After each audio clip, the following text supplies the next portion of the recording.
जो बैठा हुआ हमारा तपन सर जो बोलेगा एडवोकेट एक टीचर है, वो आज अपना बीवी को 74 नंबर में बैठा के रखा है। यहाँ से कहीं ट्रांसफर भी नहीं होता। पूरा एजुकेशन डिपार्टमेंट कान खोलकर सुन ले। आज 20 तारीख है, ये महीना 30 तारीख के अंदर अगर ये सबको वहां से नहीं उठाया तो आने वाला 1 तारीख के बाद एजुकेशन डिपार्टमेंट का गिराव करेगा। ये आज तिरंगा पार्क से ऐलान करता हूं। मैं आपको बता दूं, जो हमारे बीच हमारे पीपीटी, सीआई, पीपीए जो आकर यहाँ पर बैठे हैं, हम लोग जब सेक्रेटरीट के सामने में धरना किया था, उस वक्त क्या कहा था हमारे यश चौधरी सर जी, हमें एक लॉलीपॉप देकर हमें भगाया, बोला कि पीपीए पीपीटी का 1/3 हम लोग कर रहा है, पेपर वर्क चल रहा है। मैं आपको बता दूं, ये सिर्फ और सिर्फ जुमला है। आज तिरंगा पार्क से मैं आपको ऐलान करना चाहता हूं, राजनिवास तो हम जाकर ही रहेंगे, चाहे कुछ भी कर ले, लेकिन ईमानदारी के साथ मुझे 6 बजे के अंदर अगर मुझे यहाँ से लेके जाता है तो ठीक है, नहीं तो हम लोगों को जाने के लिए जानता है। और मैं आपको बता दूं, जो पीपी और पीपीटी का जो बात है, हम लोग ज्यादा कुछ नहीं मांगता, हम लोग सिर्फ मांगता है 1/3 मांगता है। क्या बोलता? हाथ उठाओ, जो पीपीए पीटीपी है, हाथ उठाओ। सब 1/3 मांगता है ना? जोर से बोलो, क्या है 1/3? हम लोग 1/3 मांगता है, और वो भी हम लोग ईमानदारी से मांगता है, शांतिपूर्वक मांगता है। तिरंगा पार्क से आवाज देके आप लोग से सिर्फ 1/3 मांगता है, इससे ज्यादा हम लोग और कुछ नहीं मांगता। और 12 का 12 महीना पेमेंट आप लोगों को देना होगा, ये चाहे कुछ भी हो। हमारा यहाँ का जो बच्चा बैठा है, जो 10 महीने का पेमेंट लेकर के 2 महीने उनका बच्चा क्या भूखा सोएगा? आप लोग अपना 2 महीने का पेमेंट बंद कर सकता? जो स्कूल 2 महीने छुट्टी रहता, उन लोगों का पेमेंट तो घोटा चलता है सारा टीचर लोग का, उसमें तो कोई रुकावट नहीं है। तो पीपीटी का, पीपीए का और सीआई का बच्चा लोग का क्यों पेमेंट रोक के रखता है आप लोग? 12 का 12 महीना पेमेंट देना होगा। आज मैं यहाँ से बोलकर जा रहा हूँ, हमारा लेटर में बकायदा हमारा पीपीए, पीपीटी, सीआई सभी का डिमांड यही है कि 12 का 12 महीना पेमेंट हम लोग लेकर रहेंगे, चाहे कुछ भी हो जाए। और आगे बढ़ते हुए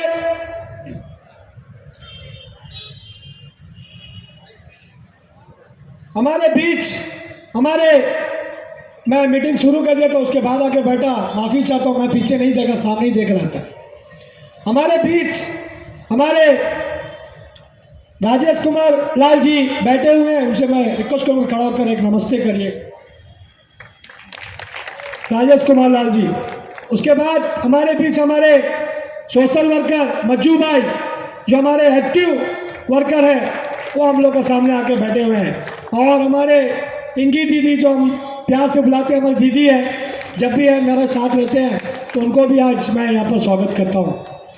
और मैं आगे बढ़ाते हुए मैं आपको बताना चाहूँगा, आज यह तिरंगा पार्क से जो आवाज़ जा रहा है, इसके ऊपर में बहुत गंभीरता से सोचे और हम लोग को पॉजिटिव रिजल्ट मिलना चाहिए, चाहे कुछ भी हो जाए। मैं नारा लगाऊंगा, आप लोग साथ में नारा लगाएंगे, हमारी मांगे पूरी करो। और जोर से, क्या है, मुंह नहीं खुलता किसी का। हमारी मांगे पूरी करो, हमारी मांगे पूरी करो। एडमिनिस्ट्रेशन होशियार, एडमिनिस्ट्रेशन होशियार, हमारी मांगे पूरी करो, हमारी मांगे पूरी करो, हमारी मांगे पूरी करो। मैं प्रोग्राम को आगे बढ़ाते हुए हमारे बीच मज्जू भाई आए हुए हैं, मैं उनसे रिक्वेस्ट करूंगा आकर संबोधित करें। मज्जू भाई।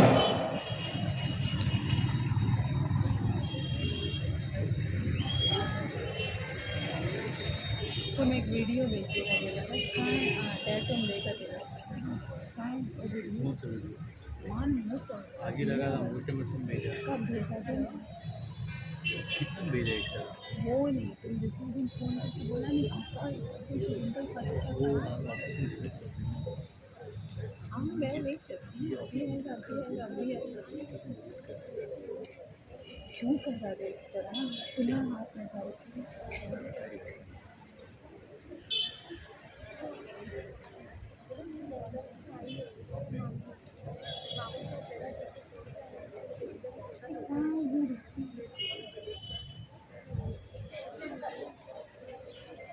रोमान सर, ये क्या बोले, सत्ता आरिश को देखा, हाँ मैं बैठा है, गुमशुदा, हम उसको कब से ढूंढती हैं।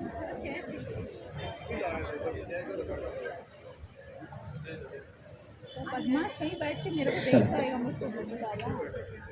आज के हमारे इस मंच में हमारे पुराने साथी राजेश लाल भाई और जाबाज सिपाही, जाबाज नेता हमारे छोटे भाई पीके अब्दुल अजीज़ जी, और हमारे पुराने साथी जो काफ़ी मैडम जी है, जो हमारे बहुत सारे प्रोग्राम्स में, बहुत सारे धरने में हमारे साथ रहते हैं, और आप सब का मैं तहे दिल से धन्यवाद करता हूं। इस मीटिंग को शुरू करने से पहले मैं आपको बताना चाहता हूं, जब हम लोग ने पहला धरना प्रदर्शन किया था उस वक्त 50 लोग आए थे। मैंने इसी मंच से कहा था कि जितने जाड़ जुड़ेंगे उतनी ही हमारी ताकत बढ़ेगी। फिर उसके बाद 150 लोग आए। आज मुझे खुशी है कि आज कम से कम इतिहास है तिरंगा पार्क का कि इतनी सारे भीड़ और 500 से ज्यादा लोग यहां उपस्थित हैं। ये एक ताकत है, मैं आपको बताना चाहता हूं। मैं 1977 से आज तक हर संघर्ष में लड़ाई लड़ता आया हूं। 63 एज हो गया हूं, 45 साल सामाजिक सेवा में मेहनत विद्या है।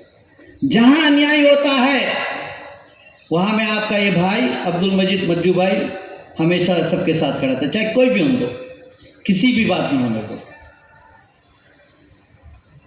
आज एडमिनिस्ट्रेशन का मैं धन्यवाद करना चाहता हूं। अजीज भाई के नेतृत्व में, राजेश भाई लाल के नेतृत्व में हमने जो शुरुआत किया था उसका थोड़ा थोड़ा अंश आप लोगों को प्राप्त हो रहा है। ये जीत है आप लोगों की, मैं बताना था, जीत है। नहीं तो पिछले 10 साल से आप लोग ने जाना, बहुत सारे को उम्र हो गया, बहुत सारे लोग शादीशुदा हो गए, अपने बाल बच्चे बन गए हैं। सिर्फ लॉलीपॉप आप लोगों को मिलता था, आश्वासन मिलता था। कम से कम आज समय आ गया है कि आपको थोड़ा से, चाहे वो खिचड़ी बोल दे या दाल भात बोले, मिलना शुरू हो गया है। मैं दावे के साथ कहना चाहता हूं, आने वाले दिनों में एडमिनिस्ट्रेशन आप लोग को पूरा बिरयानी भी देगा, क्योंकि आज का जो मुख्य सचिव जी है, हर शनिवार को हम लोग का उनके साथ मीटिंग होता है, तरह तरह के बातों को लेकर, कुछ डेवलपमेंट की बातों लेकर। मैं एक मेंबर हूं उसके अंदर में। इससे अच्छा, क्योंकि सेवाराम शर्मा, आज से 30 साल पहले सेवाराम शर्मा एक चीफ सेक्रेटरी हुआ करते थे। यहाँ के कुछ पॉलिटिशियन को उनका बात रास नहीं आया, कभी तो जनता एजिटेशन करते। एक चीफ सेक्रेटरी जो सेवाराम शर्मा था उसको नेताओं ने भगा दिया। मैं आज इस मंच से कहता हूँ, ये जो चीफ सेक्रेटरी साहब यहाँ बैठे हैं, कुछ नेता का उसका बर्ताव पसंद नहीं आता है, ये आने वाले दिनों में शायद इनको भी यहाँ से रुखसत करेगा। मैं यहाँ से आप लोग से विनती करना चाहता हूँ, ऐसा कोई भी एजिटेशन होगा, ऐसी कोई होगा मुख्य सचिव के खिलाफ, आपके जो सुनने वाले के खिलाफ, हम सब एक साथ उनके साथ खड़ा होंगे। उनको जाने नहीं देंगे जब तक आपका मांग को पूरा नहीं होगा। अभी एजुकेशन के बारे में हमारा अजीज भाई ने काफ़ी बार आप लोगों को बताया है। देखिए, ये लड़ाई है। लड़ाई जब हमारे जो बुजुर्ग थे, जो नेता लोग थे, चाहे वो नेशन चावला हों दो, मनोज भक्ता जी हों दो, और भी कई पुराने सत्य गणेश जी हों दो, प्रसाद जी हों दो, ये सब हम लोग को सिखाया, मैं हमारे गुरु है कि जब तक आप लड़ाई लड़ने नहीं लड़ेंगे, आपको आपका हक नहीं मिलेगा। जब तक लड़ाई नहीं लड़ेंगे, आपको आपका हक नहीं मिलेगा। उस तरह हमारे गुरु भी कहते हैं कि जब तक बच्चा को भूख लगता है, जब तक बच्चा रोता नहीं तो माँ को नहीं मालूम था कि वो बच्चा भूखा है। उसी तरह भी आप भी एडमिनिस्ट्रेशन अंडमान के बच्चे हैं, आपको भी भूख लगता है। और हमारे माननीय लेफ्टिनेंट गवर्नर जी से मैं अनुरोध करूंगा, मुख्य सचिव से अनुरोध करूंगा और उनके साथ जितने भी IAS और दानिक ऑफिसर उनसे अनुरोध करूंगा, आप भीख नहीं देते हमें, आप हमारा हक देते हैं। हमारा हक है जो 9,998 जो पोस्ट खाली पड़ा था, जिसकी लड़ाई हम लोगों ने बहुत सालों पहले से लड़के आए, वो आज आप दे रहे हैं। 1/3 का जो बात है, अभी बताया मेरा अजीज भाई ने, जब PWD को 1/3 दे सकते हैं, जब म्युनिसिपल को 1/3 दे सकते हैं, तो सुप्रीम कोर्ट तो एक ही है, देश का कानून अलग नहीं है। उसी रूल को, उसी आपका जो ऑर्डर को फॉलो करिए और जो भी है फॉरेस्ट डिपार्टमेंट का, एजुकेशन डिपार्टमेंट का, मेडिकल डिपार्टमेंट का, या जो PP टीचर्स जो हैं उनका जो डिमांड है उनको सहानुभूति से सुनिए और उनको करिए। ये हमारा मांग है। जैसा अजीत भाई फिर एक बार डेडलाइन दिया 30 तारीख को, तो आज हमारे बहुत सारे पुलिस साथी लोग देखे हैं कि हम लोग से भी कुछ ज़्यादा ही वहाँ हमको दिखाई देता है। ये पहला बार हुआ है, ये अंडमान के इतिहास में पहला बार हुआ है। इतने सारे मेरे भाई साथी पुलिस डिपार्टमेंट के लोग, ऑफिसर लोग हमारी बात को सुन रहे हैं। मैं उनसे भी अनुरोध करना चाहता हूँ, ये जितने भी लोग हैं ये आपके भाई बहन हैं, ये आपके बेटी है, क्योंकि आपका घर में भी आपका माँ बहन बेटी रिश्तेदार जो भी है उनको भी यही तकलीफ है। मानिए कानून, आप अपने सुप्रियर के SP साहब का बात मानिए, SDPO का बात मानिए, जो आपके सुपरविजन उनका बात मानिए, मगर आपसे भी अनुरोध है, आप वर्दी पहन के बेशक ना सही, जब आप सादा वर्दी में होगा, जब अपने घर में बैठा होगा, कम से कम अपने लोगों को भी ये बताइए कि जो लड़ाई हम लोग लड़ रहे हैं ये हमारा लड़ाई नहीं है, हमारा बच्चा नहीं है, हमारा लड़ाई, आप लोग, हमारे जो बहन बेटी लोग हैं उनकी लड़ाई है। मैं आप लोग से भी अनुरोध करता हूँ, क्योंकि याद है अभी जब हम लोग ने जगदीश मुखी साहब का खिलाफ में एक एजिटेशन किया था करंट को लेकर, जो आज आप पूरे अंडमान निकोबार के अंदर देखा है करंट की जो हालत, वो जमाना वो टाइम से 2017 से खराब है। उस वक्त अजीज भाई, मैं, राकेश लाल भाई और भी हमारे बहुत सारे साथी हैं, नौजवान साथी, उन लोगों ने एजिटेशन किया था। तब अंडमान निकोबार के अंदर में 10,000 लोग राजनिवास में खड़े थे। आपको गैस टीयर चलाया था, पानी का चलाया था, उसमें कुछ मामूली से किसी को चोट आ गया था और उस चोट के कारण में जो भी एजिटेशन किया, अभी मैं आपको बताना चाहता हूँ, ये जो लड़ाई लड़ रहा है अजीज भाई और हमारे राकेश भाई जो बैठे हैं, राजेश भाई बैठे हैं, इनके ऊपर भी आने वाला दिनों में जो हमारे बहुत को नोट करते हैं, इनका ऊपर भी केस बनेगा, 100% है। एडमिनिस्ट्रेशन चाहता है कि जो भी आवाज़ उठाए, खासकर पॉलिटिशियन जो वहाँ बैठ के पीछे से उंगली करते हैं, साहब इनको तंग करो, परेशान करो। अभी हमको आज ही मालूम है, जब मैं सोशल मीडिया में जुड़ा था तो अजीज भाई को मैं 3 बजे उनको फ़ोन किया था, क्या हुआ। तो ये तरह होते रहेगा। हम लोग जो आप लोग लड़ाई लड़ता है, कभी कोई रास्ता में कोई मार देगा, कोई गाड़ी को डस्ट कर देगा, कोई डंडा मार देगा, हो सकता है इन लोग जान से भी मार देगा। मैं इस मंच से अनुरोध करता हूँ पुलिस डिपार्टमेंट को, SDPO साहब को, SP साहब को, जो भी हमारे साथी जुड़े हैं, उनका सुरक्षा की जिम्मेदारी आप लोगों का है, क्योंकि आप लोग जो नेता तो नहीं बोलेंगे, सोशल वर्कर, नेता होता तो आज वो मतलब कुर्सी में बैठे रहते हैं, जैसे हमारे पूर्व MP है, जो प्रेजेंट MP, ये सब है, ये सबको मतलब नहीं है, क्योंकि उन लोग मलाई खाने मिल गया है, बड़ा बड़ा मलाई खाता। मैं इस मंच से नहीं बोलना चाहता हूँ, क्योंकि मैं सोशल मीडिया में उनके खिलाफ में बोलता हूँ कि उन लोगों को बैठे बैठाए अपना परिवार सेटल हो गया, उनके रिश्तेदार सेटल हो गया, उनके साथी को सेटल करना ये इनकी जिम्मेदारी है। एक बार भी जब भी हमने, आप लोगों ने मिलकर ये एजिटेशन किया था, एक बार भी हमारे माननीय MP साहब यहाँ पहुँचे? मैं आप लोग से पूछना चाहता हूँ, एक बार भी आप लोग के साथ जुड़ा MP साहब? क्यों?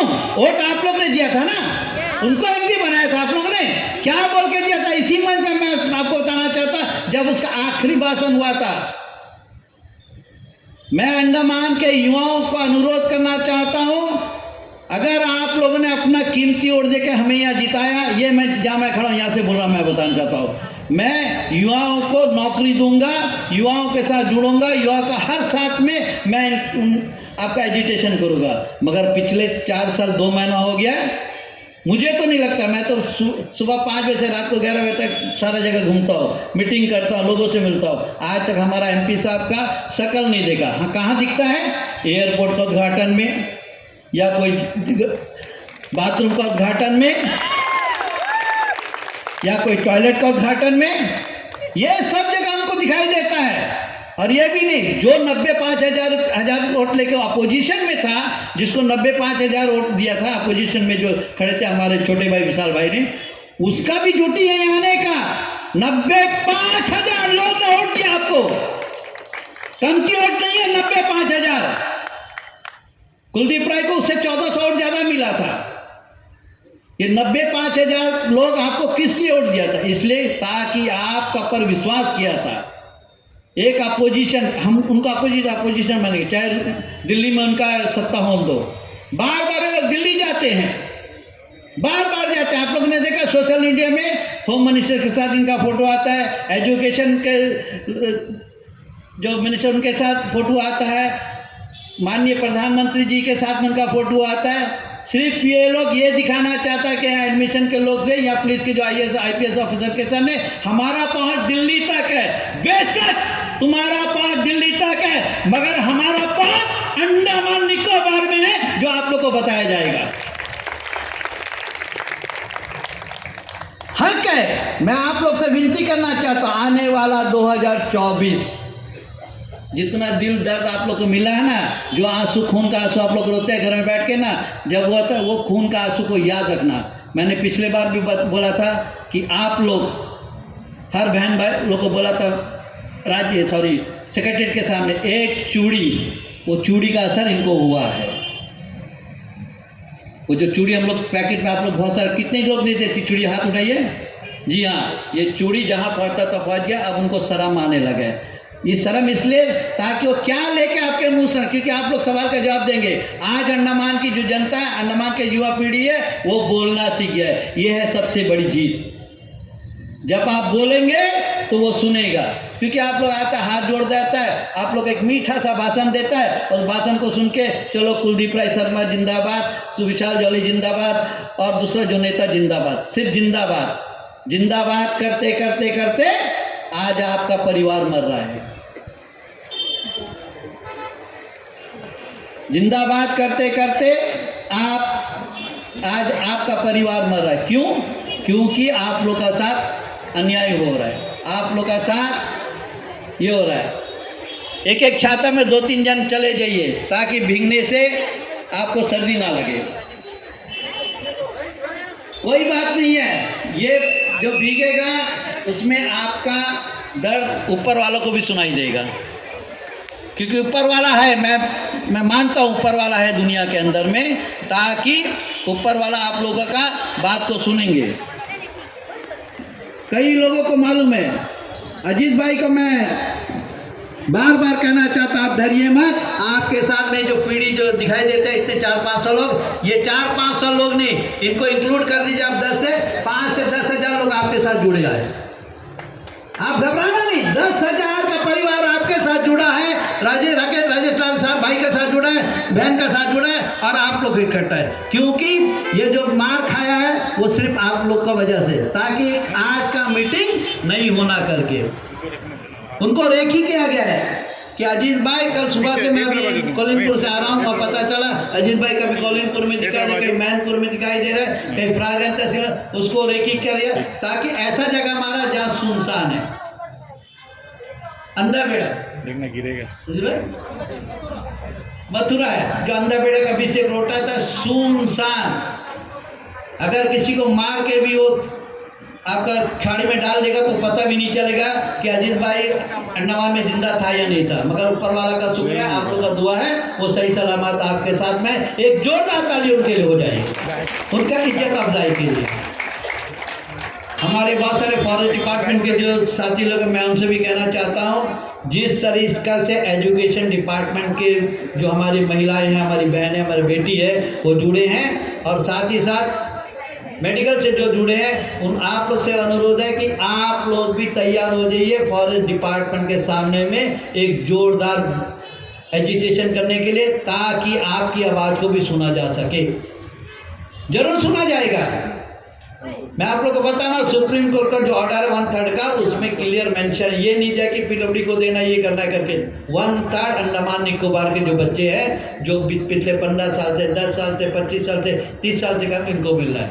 मगर मैं फिर दोबारा वहीं पे आता हूँ, जब तक बच्चा रोएगा नहीं, माँ को मालूम नहीं मेरा बच्चा भूखा है, मेरा बच्चा को दूध चाहिए। उसी तरह आप लोग से विनती है, ये जो जुट है एक एक के साथ जुड़ना चाहिए। चाहे फॉरेस्ट के लोग करना है तो आप लोग उनके से, जैसे आप लोग के साथ जुड़ा है, एजुकेशन वाले करते हैं तो फॉरेस्टर, मेडिकल वाले, म्यूनिसिपल जुड़ना है। ये तो जुड़ने से ही आपका ताकत बढ़ेगा, और आपका ताकत बढ़ेगा तो आपका काम भी पूरा होगा। बहुत सारे साथी हमारे मंच में आगे हुए हैं, मैं सबका तहे दिल से धन्यवाद करना चाहता हूँ कि इन लोगों ने भी आप लोग का सहयोग लेकर, बहुत सारे फरारगंज तहसील से है, कोटभर तहसील से है, इनके लिए भी एक जोरदार ताली हो जाए जो आपका सपोर्ट में बैठे हुए हैं।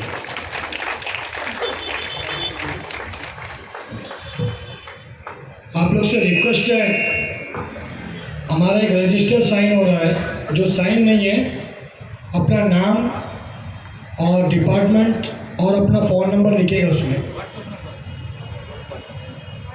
अच्छा से सुन लीजिए, जो बाहर निकल के जा रहे हैं, जाने में कोई प्रॉब्लम नहीं है। कल को नहीं बोलना कि मैं आए थे मैं चले गया।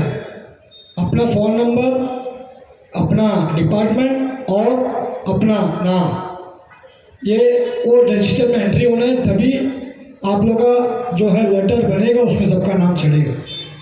कृपया करके ध्यान दें, बार बार मैं बोल रहा हूँ, और जो बाहर में है वो अंदर आ जाइए। तो अभी अजीत भाई ने जो आपको बातें बताई हैं, ये सिर्फ रजिस्टर में नाम नहीं है, ताकि बहुत सारे दूर दराज एरिया से आए हैं, ताकि आपका एक ग्रुप बनेगा, ताकि हर एक चीज़, एडमिनिस्ट्रेशन से क्या बातें हुई है, मेडिकल डिपार्टमेंट से क्या बातें, एजुकेशन से डिपार्टमेंट से क्या बातें, फॉरेस्ट से क्या बातें और दूसरे डिपार्टमेंट से क्या बातें, उसका हर चीज़ आप लोगों को घर बैठे मिलेगा, ताकि आप उसमें कमेंट भी करना, लाइक भी करना है। क्योंकि हम लोग को मालूम होगा कि इसमें हमारे साथ और कितने लोग जुड़ते हैं। तो आपका खासकर आप लोग से विनती है कि आप लोग व्हाट्सअप नंबर अपना सभी दीजिएगा, ताकि कोई भी बात, आपका कोई बात है व्हाट्सएप में डालिए, ताकि सबको मालूम होगा कि अमीना को कुछ हुआ है, रेखा को कुछ हुआ है, डिसूजा को कुछ हुआ है। ये चीज़ सबको वायरल होगा, सबको मालूम होगा किसको क्या तकलीफ है, और वो तकलीफ में भी आप लोग के साथ हम लोग जुड़ेंगे। तो ये अजीत भाई का जो है, आप लोग सभी से रिक्वेस्ट है, व्हाट्सएप नंबर के साथ अपना साइन कीजिए, ताकि नाम करेक्ट होना चाहिए, ताकि जब ग्रुप में जुड़ेगा तो हम लोगों का मालूम होगा कि आपके पास पहुंचा नहीं पाया। तो इसी के साथ 1/3 का जो मैं बात बोल रहा था, मैं एक बार पुण्य माननीय मुख्य सचिव जी से निवेदन करूंगा, माननीय लेफ्टिनेंट गवर्नर से निवेदन करूंगा, और खासकर जो हमारा वोट लेकर, दोनों पार्टी के नेता जो वोट लेकर, उनसे भी निवेदन करूंगा, अब तो जागो यार, अब तो जागो। 4 साल 2 महीना आप सो गया, यानी कि 1500 दिन आप सो गया है, अभी तो 6 महीना बचा है, अब तो जाग जाओ। अभी भी जाग जाएगा तो आपका भला होने वाला, वरना अंडमान निकोबार के लोग सिर में भी चढ़ाना जानते हैं और सिर से उठा के फेंकना भी जानते हैं। अंडमान के लोग सिर से भी में बैठा के माला भी पहना दे सकता है और नीचे भी उतार सकता है, ये याद रखिएगा। सिर्फ लेटरबाजी से एमपी नहीं बनता है। हम लोग ने कई बार लिखा है सोशल मीडिया के अंदर, लेटरबाज एमपी मेंशन, चाहे उनको हमारे पर डिफॉर्मेशन का हमको परवाह नहीं पड़ता है, ऐसी 50 डिफॉर्मेशन हम लोग के पर में है, केस है। वक्कम पुरुषोत्तम के खिलाफ भी हम लोग लड़ाई लड़ा था, आप लोग को मालूम नहीं था, आप लोग तो उसमें बहुत सारे लोग छोटे थे, जब अंडमान निकोबार आइलैंड के अंदर में लेफ्टिनेंट गवर्नर वक्कम पुरुषोत्तम जी ने क्राइटेरिया को डिवाइड कर दिया था। मैं उस वक्त हाई कोर्ट में बैठा था, हमारा फिशर सोसाइटी को एक केस लेके, बार बार आपका जज बोलता है, हिंट देता है कि इनको पावर्स नहीं है, लेफ्टिनेंट गवर्नर को पावर्स नहीं दिया गया है कि मिनिस्ट्री का जो रूल को उसको डाइवर्जन करने के लिए। अंत्यतः 3 महीने के बाद में वो जो केस को वो करा, लेफ्टिनेंट गवर्नर को अपोलाइजेस करना पड़ा कि हमसे गलती हो गया। उस टाइम अब मैं बता 94 की बात करता हूँ, तब मैंने लड़ाई लड़ा था। हमारे पुलिस डिपार्टमेंट के वो टाइम के ऑफिसर लोग, बहुत सारे ऑफिसर रिटायरमेंट के वो टाइम को अरेस्ट करने के लिए हाई कोर्ट के नीचे बैठे थे।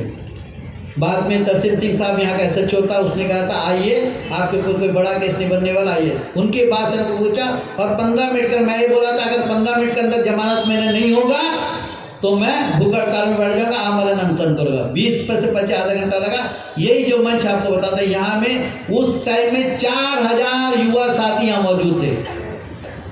4000 युवा साथी, सबको खबर मिला था, थाना का घिराव हुआ था। 20 मिनट के लिए मैं बाहर आया था, इसलिए ताकि ऐसा कुछ हो भी जाए, हम वो अजीत भाई हमारे साथी जो ये मंच में बैठे, ऐसा कुछ होता है तो आप लोग से निवेदन है, आर्टिकल 19 में पूरा राइट है आपका, बोलने का अधिकार और कहने का भी अधिकार और अपनी आवाज़ बढ़ रहा है। ऐसा कुछ होता है तो आप संगठनात्मक आप लोग से विनती, एक को खबर मिलता है तो आप चेन टू चेन सबको खबर करिए, ताकि ये जो ताकत को तोड़ने की कोशिश करें, आज हाथ तोड़ा है, हो सकता है कल पैर तोड़ देगा, आने वाला दिन में हो सकता है इनकी जान भी चले जाएगा।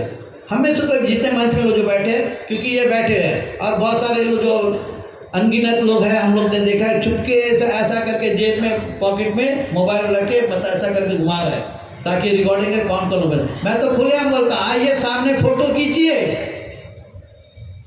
45 साल से तो आप लोग फोटो खींचते हैं, अभी भी खींच लीजिए। 10 केस हो गया और 11 केस हो जाएगा। केस से डरने वाला नहीं है जो हमारे यहाँ साथी बैठे हैं, जेल जाने से हमारा साथी लोग डरने वाले नहीं है। आप लोग का मुंह तोड़ जवाब देंगे, क्योंकि हमारा राइट है, आर्टिकल 19 में हमारा राइट है, संविधान हमको राइट दिया है हमारा बात बोलने का, क्योंकि हमारा हक मांगता है, आप लोग से भीख नहीं मांगता है। हमारा हक मांगता है, आप लोग से भीख नहीं मांगता है। चाहे वो पुलिस डिपार्टमेंट के साथी लोग कौन दो, चाहे मेडिकल डिपार्टमेंट के, चाहे एजुकेशन में जो नौकरी करते हैं, सबका बच्चा लोग आज मर रहे हैं। मैं आपको बता दें, मेरी बेटी दोनों इंजीनियर है। जब मैं शुरू स्कूल लेके जाता था, पूरा झगमट देखता था कि वो ज़माने में 90 के टाइम में बच्चे लोग को नौकरी नहीं मिलता था, नौकरी को तरसता था। इसका क्या होगा? आज मैं जो सोचता हूँ जो आज ऐसा दिखाई दे रहा है कि यार हमारे बच्चे, हमारे बाहर के बच्चे आके नौकरी ले रहे हैं। इसके लिए अजीत भाई कुछ करना पड़ेगा। मैं आज मन पे जितने लोग बैठे उनसे निवेदन करना, कुछ करना ही पड़ेगा, क्योंकि हमें जाके बिहार के अंदर नौकरी नहीं मिलेगा, हमें जाके यूपी के अंदर नौकरी नहीं मिलेगा, हमें जाके दिल्ली के अंदर नौकरी नहीं मिलेगा, हमें जाके गुजरात के अंदर नौकरी नहीं मिलेगा, हमें जाके मध्य प्रदेश के अंदर नौकरी नहीं मिलेगा, हमें जाके महाराष्ट्र के अंदर नौकरी मिलेगा, हमें जाके तमिलनाडु के अंदर नौकरी मिलेगा। और सबसे ज़्यादा जिसकी हमको ज़रूरत है, जो सबसे ज़्यादा सफ़र के 10 ईयर्स कैटेगरी, वो लोग दिखाई यहाँ नहीं दे रहे। बहुत कम मार्जिन में आज सबसे ज़्यादा सफ़र वही लोग कर रहे हैं। तो मैं विनती करना चाहता हूँ, अजीत भाई ने डिक्लेयर किया शायद 30 तारीख को, शायद 1-2 दिन इधर हो भी सकता है। मैं अजीत भाई को करता हूँ पूरा स्ट्रेटेजी तैयार करिए। अगला जो एजिटेशन होगा उसमें आज जो 500 है, कम से कम 1000 से डबल दिखना चाहिए। जितना आप लोग का ताकत बढ़ते जाएगा, जितना आप लोग बढ़ते जाएंगे, उतना आपका मनोबल बढ़ेगा।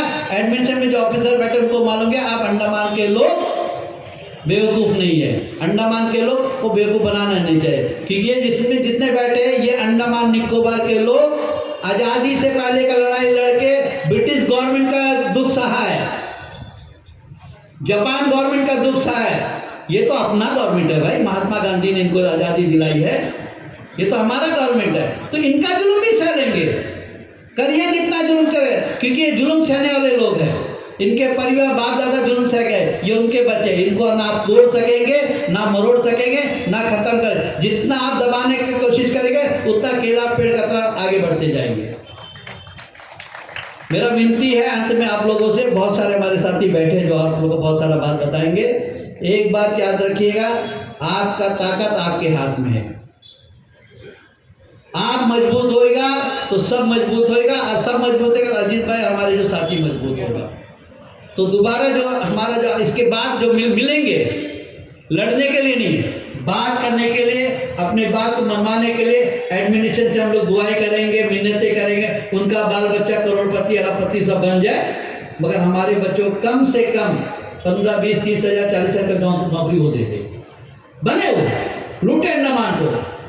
1,500 करोड़ रुपया अंडमान निकोबार में इन्वेस्टमेंट है, दिखाई देता है आप लोगों को? रोड का हालत बेकार पड़ा है, इलेक्ट्रिसिटी का बेकार पड़ा है। 1,500 करोड़ रुपया अंडमान निकोबार के अंदर में आए। अभी तो देखा ना आपने 800 करोड़ रुपया सबने देखा है, कहाँ का? एयरपोर्ट का। ये तरह बहुत सारा प्रोजेक्ट हम लोग को नहीं मालूम है। जो थोड़ा राजनीति से जो जर्नलिज्म जो हमारे जो साथी भी, उनको मैक्सिमम मालूम है। 1,500 लाख करोड़ रुपये अंडमान निकोबार के अंदर में, 1.5 लाख करोड़ रुपये अंडमान के अंदर में आया हुआ है। अगर मैं बताता हूँ कैम्बल पे पश्चिम सागर से नोट बिछाते जाए तो पश्चिम सागर से नोट बिछाते जाए, कैम्बल तक बिछाते, तब भी नोट खत्म नहीं होगा, जो पैसा नहीं खत्म होगा, मगर डेवलपमेंट जहाँ देखो गड्ढा गड्ढा भरते भरते आज अंडमान का निकोबार का एडमिनिस्ट्रेशन ने पैसा खत्म कर दिया। जहाज रानी का व्यवस्था आप लोग ना बोट है तो ढंग से नहीं, आज चेन्नई जाने के लिए शिप नहीं है, आज कलकत्ता जाने के लिए शिप नहीं है, आज वैजाग जाने के लिए शिप नहीं है, तो पैसा आता तो जाता कहाँ है? आरटीआई डाल दो तो 1,000 फोन आ जाएगा, भाई आरटीआई तो हमारा अपना आदमी है। बहुत सारे आरटीआई व्यक्ति मैं बताना चाहता हूँ, बहुत सारे साथी जो हमारे जो हमें आदेश मिला है, हमारे राम बाबू मेरे छोटे भाई प्रधान जी ने 2 मिनट और बोला, मैं 2 मिनट तक नहीं जाऊँगा। एक तुरंत आप माननीय लेफ्टिनेंट गवर्नर जी से अनुरोध करूंगा, माननीय मुख्य सचिव से अनुरोध करेगा, जो हमारी छोटी सी डिमांड है उसको आप दिल से सुनिए, उन पर विचार कीजिए, भले ही 15 दिन लीजिए, 1 महीने उस पर विचार करके उसको पूरा करिए। ये हमारी जो बेटी लोग बैठे, बहन लोग बैठे, हमारे जो साथी लोग बैठे, इनका करें। अंत में मैं आप लोग को एक बार पुण्य धन्यवाद करूँगा, एक बार फिर मुलाकात होगा आप लोग का। धन्यवाद।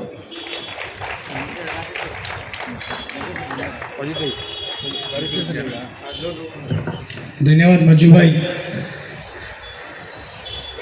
मैं आपको बताना चाहूँगा, जो मेडिकल डिपार्टमेंट के अंदर में जो कोविड के समय में काम किया था और आज अपना जान हथेली में दे करके उन लोगों ने जो सेवा किया हम लोगों का, आज उन लोगों को कोई रास्ता नहीं है।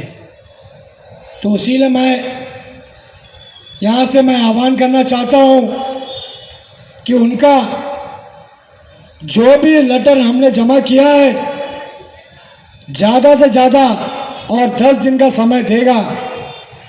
ये महीना 30 तारीख के बाद हमारा बर्दाश्त खत्म हो जाएगा, तो डीएचएस के सामने में हम लोगों को मजबूरन अपना बात को रखने के लिए बैठना पड़ेगा। उसके लिए तैयार है? हाथ उठाओ। डीएचएस पूरा डिपार्टमेंट मेडिकल बंद करना पड़ेगा। क्या करेगा? करेगा, सब ड्यूटी छुट्टी करेगा। और जिसको निकाला है कॉन्ट्रैक्टर, जिसका हम लिस्ट बना के दिया है, उनके लिए भी 10 दिन का समय देता जाए, उनके लिए भी 10 दिन का समय दिया जाएगा। और ये मत समझिए कि ये तिरंगा पार्क से जो डेट दिया जा रहा है, ये दिन ब दिन खत्म हो जाएगा। और आप लोग ये मत सोचना कि हम लोग चुप बैठने वाले हैं। हम लोग अपना हक लड़ कर लेंगे। जो कॉन्ट्रैक्टर का पेमेंट जो कॉन्ट्रैक्टर के थ्रू से जाता है, हमने बकायदा लेटर छोड़ा था कि इनका पेमेंट डिपार्टमेंट से हुआ जाए, और वो पेमेंट को हम लोग डिपार्टमेंट से ही देना चाहेंगे। और 1/3 करके उन लोगों का जिंदगी को एक 3 टाइम का खाना उन लोगों को मिलने का तरह एक 1/3 होना चाहिए। ये मैं ऐलान करता हूं। आज मैं तिरंगा पार्क में आप लोगों को, किसी को मैंने सिंगल फोन नहीं किया। किसी को फोन किया? किसी को नहीं किया। सब अपने मर्जी से आया। क्यों आया? कि अपना घर बार अच्छा से चले, इसीलिए है ना, इसीलिए है ना। एडमिनिस्ट्रेशन से लड़ाई करना या हम लोगों को उन लोगों को कुछ ठेस पहुंचाना, ये हमारा मकसद नहीं है। सही बात है। तो इसीलिए मैं रिक्वेस्ट करता हूं, मेडिकल हेल्थ डिपार्टमेंट, एनिम्स, जो हो भी यहाँ पर हमारे आए हुए बच्चे लोग, उन लोग से मैं रिक्वेस्ट करता हूं, 30 तारीख तक आप लोग बर्दाश्त करना पड़ेगा।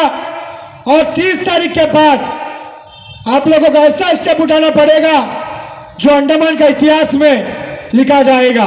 उसके लिए आप लोग तैयार है? तैयार है तो खड़ा हो जाइए, जो तैयार है। सब तैयार है। धन्यवाद। एडमिनिस्ट्रेशन होशियार, आवाज नहीं है। हमारी मांगे पूरी करो, हमारी मांगे पूरी करो, हमारी मांगे पूरी करो।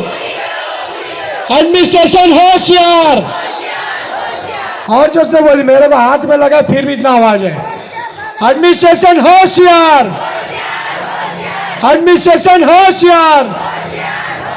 हमारी मांगे पूरी करो, हमारी मांगे पूरी करो।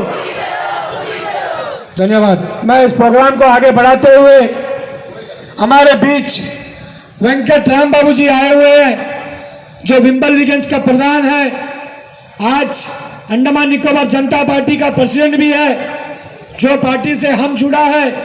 हम भी एक state working president Andaman Nicobar Janata party का, हमें पदभार संभालने का मौका दिया और आज हमारे बीच मौजूद है। तो मैं उनसे कहूंगा 10 मिनट में अपना बात को रखे।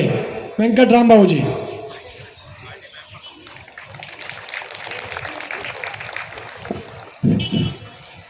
नमस्कार अजीज भाई,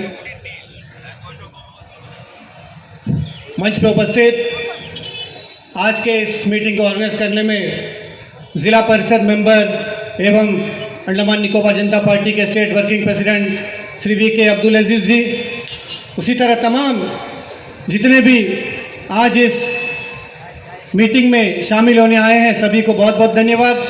उसी तरह आज आप लोग सभी अंडमान में अपने इशू को लेकर आज इस ऐतिहासिक तिरंगा पार्क में पहुंचे, आप सभी को बहुत बहुत धन्यवाद। आज आप लोगों ने अंडमान निकोबार का कैलकुलेशन को बहुत गलत कर दिया, क्योंकि आज जब भी यहाँ पे तिरंगा पार्क में मीटिंग होता है तो लोगों के अंदर में यही चर्चा होता है, कितने लोग आएंगे, कितने लोग आएंगे। आज तिरंगा पार्क में आप सभी जमा होकर एक मैसेज दिया कि आज भी अंडमान निकोबार में अंडमान की जनता अपने हक के लड़ाई लड़ने में पीछे नहीं है। इसलिए जोरदार तालियां आप सभी के लिए मैं चाहूँगा। जैसे कि अजीज भाई इस पूरे ऑर्गेनाइजेशन को लीड कर रहे हैं, इस लीड को करते हुए देखते हुए कल ही उनके ऊपर में एक जानलेवा हमला हुआ, लेकिन आप लोगों की दुआ से आज आपके बीच में, आपकी लड़ाई लड़ने के लिए आपके बीच में मौजूद है। और आज हमने हमारे टीम के साथ में DGP सर से मिलने गए। DGP सर कुछ मीटिंग पे व्यस्त थे, कहीं बाहर गए हुए थे, तो हमने जो है उनको एक चिट्ठी दिया। उसके बाद SP साउथ अंडमान से हम मिलकर उनसे भी इस विषय पे बात रखा और उनको भी उनका एक कॉपी उनको दिया और उनसे ये आश्वासन लिया कि जल्द से जल्द वो जो भी कल्प्रिट है उनको जो है जल्द से जल्द सलाखों के पीछे डालने का काम जल्द से जल्द करे। SP सर को हम लोगों ने अपना मांग रखा और हम ये बताना चाहते हैं इस मंच से, अंडमान निकोबार में चाहे अजीज भाई या चाहे कोई भी सिंगल सोशल वर्कर हो, डरने की ज़रूरत नहीं है। अंडमान निकोबार पुलिस काफ़ी मुस्तैद है, जल्द से जल्द जो है वो अपना काम करेंगे और लोगों के अंदर में एक भरोसा पैदा करेंगे कि ऐसे सोशल वर्कर के ऊपर में जब अटैक होता है तो पुलिस डिपार्टमेंट सही कार्रवाई करके जो कल्प्रिट्स होते हैं उनको जो है जल्द से जल्द अंदर करेंगे। मैं इस मंच से ज़रूर इस पुलिस डिपार्टमेंट को ये मांग करता हूँ। उसी तरह आज आप सभी, कुछ लोग एजुकेशन डिपार्टमेंट से जुड़े हैं, कुछ लोग हेल्थ डिपार्टमेंट से जुड़े हैं, कुछ लोग फॉरेस्ट डिपार्टमेंट से जुड़े हैं और भी अन्य विभागों से आप एक उम्मीद लेके यहाँ पे आए हैं। तो हम आपको ज़रूर कहना चाहेंगे कि आप जो उम्मीद से आए हैं ज़रूर आपको जो है आपका परिश्रम का फल मिलेगा, इस मन से मैं ज़रूर कहना चाहूँगा। जैसे कि अजीज़ भाई ने एक डेडलाइन दिया है, उस बीच अगर अंडमान निकोबार एडमिनिस्ट्रेशन हमारी इस मांगों को पूरा नहीं करती है तो आपके साथ मिलकर हम सभी आपके हक की लड़ाई के लिए जब तक नहीं मिलेगा तब तक लड़ते रहेंगे। जैसे हाल ही में ही कुछ समस्या पे हमने काम किया था, कुछ हद तक उसमें हमें पॉजिटिव रिजल्ट भी मिला है, यह आप सभी को पता है। और आज आप किन परिस्थितियों से, किस वजह से आप बाहर हुए हैं, आपको कैसे क्राइटेरिया के अंदर में लाना है, इस विषय में हम काम करेंगे। और आपको जो है एक ईमानदारी से एक रोजी रोटी मिलने का जरिया बनने के लिए हम जो है पूरी मुस्तैदी के साथ आपके लिए काम करेंगे। उसी तरह जैसे हम देखते हैं कोई भी विभाग में रिक्रूटमेंट निकलता है तो आए दिन नया नया रूल बनता है, जिसके चलते हमारे यूथ को काफ़ी सारा प्रॉब्लम्स फेस करना पड़ता है। हाल ही में भी पुलिस कांस्टेबल का रिक्रूटमेंट में भी जो है ये जो लाइसेंस का इशू लेके काफ़ी सारा जो बवाल खड़ा हुआ, जबकि अंडमान निकोबार एडमिनिस्ट्रेशन में ऐसा कोई रूल आज तक नहीं बना था। ऑल ओवर इंडिया में भी ऐसा कोई रूल नहीं है कि लाइसेंस जो कि कांस्टेबल के लिए चाहिए। तो कहीं ना कहीं ये जो मिडिल क्लास और पोर क्लास के लिए बहुत बड़ी मार है। हम चाहेंगे कि अंडमान निकोबार एडमिनिस्ट्रेशन इसको रिवोक करे और जैसे पहले की तरह जो कांस्टेबल का जो अपॉइंटमेंट होता था वैसे ही प्रोसेस को कंटिन्यू करें, जिससे कि आने वाले दिनों में हर एक गरीब घर का बच्चा को भी अंडमान निकोबार पुलिस में भाग लेने का मौका मिल सके। क्योंकि हर बच्चा जो है 4 व्हीलर अफोर्ड नहीं कर सकता है, 2 व्हीलर अफोर्ड नहीं कर सकता है। हाल ही में ही हम लोगों ने इंटर आइलैंड का दौरा किया था, वहाँ पे तो पुलिस रिक्रूटमेंट के बारे में लोगों को पता ही नहीं है। ये सिचुएशन हमारा इंटर आइलैंड का है। तो इस तरह जब सिचुएशन यहाँ पे है तो ऐसा एक क्रिटिकल जो है लाइसेंस को लेकर कि हमारे यूथ्स को जो है कॉम्प्लिकेटेड करना, ये अंडमान निकोबार एडमिनिस्ट्रेशन को शोभा नहीं देती है। तो इस मन से हमें मांग करते हैं कि जब भी पुलिस कांस्टेबल हो, चाहे कोई भी रिक्वायरमेंट होता है, तो पहले जैसा कंफर्टेबल तरीके से लेता था वैसे रूल रेगुलेशन को जो है बनाकर रिवोक करके जो अभी जो क्राइटेरिया में आपने नया जो ऐड किया है उसको तुरंत हटाकर एक नया पॉलिसी जो पुराना जो चलता था जिससे काफ़ी लोग जो जुड़ते थे उनको जो मौका देना है, वैसा काम पुलिस डिपार्टमेंट को करना चाहिए। हम उम्मीद करते हैं कि डीजीपी सर जो नए नए आए हैं इस विषय पे काम करेंगे और हमारे अंडमान निकोबार के यूथ्स के साथ फेवर करेंगे और जो है हमारे जो यहाँ पे जो घटना घटती है, जो भी इंसिडेंट होता है, इसको जो है रोकने में पुलिस डिपार्टमेंट के लिए जो आने वाले दिनों में रिक्वायरमेंट फुलफिल करना है तो एक सही तरीके से करें, मैं इस मन से ज़रूर कहना चाहूँगा। उसी तरह आज हम देखते हैं आज अंडमान निकोबार में हर एक चीज़ के लिए लड़ना पड़ता है। यहाँ पे इंडस्ट्रीज तो नाम मात्र ही रह चुकी है, एक ही एक है, वो है टूरिज़्म इंडस्ट्री। वो भी जो है खस्ता हालत में है। एक जरा सा हवा चलने से बस से फ्लाइट बंद, जरा सा हवा से चलने से बंद है, शिप बंद, बोट बंद। तो आए दिन जो है नया नया जो डिसास्टर मैनेजमेंट का जो रूल निकलता है उसको देखते ही डीएसएस जो है अपना जो है शिपिंग सर्विस को टोटली बंद कर देता है। आज हम इस मीटिंग के लिए आना पड़ा तो हम में से काफ़ी लोग बाय रोड आना पड़ा। तो बोट सर्विस है हमारे पास, व्हीकल फेरीज अवेलेबल है, लेकिन मौसम अच्छा होने के बाद भी डायरेक्टर ऑफ शिपिंग सर्विस जो है सही तरीके से जो है प्रोवाइड नहीं कर रहा है। तो हम इस मांग करते हैं इस मन से अंडमान निकोबार एडमिनिस्ट्रेशन इस विषय पे ध्यान दे, नहीं तो वो दिन दूर नहीं जो जनता जो है डीएसएस को टोटली बंद कर देगा। जब डीएसएस का अगर बोट ही नहीं चलेगा तो फिर डीएसएस का कोई मतलब नहीं है। डिपार्टमेंट एक बोर्ड लगाकर जो है अपने ऑफिस में बेकार का बैठ के तनख्वाह ले।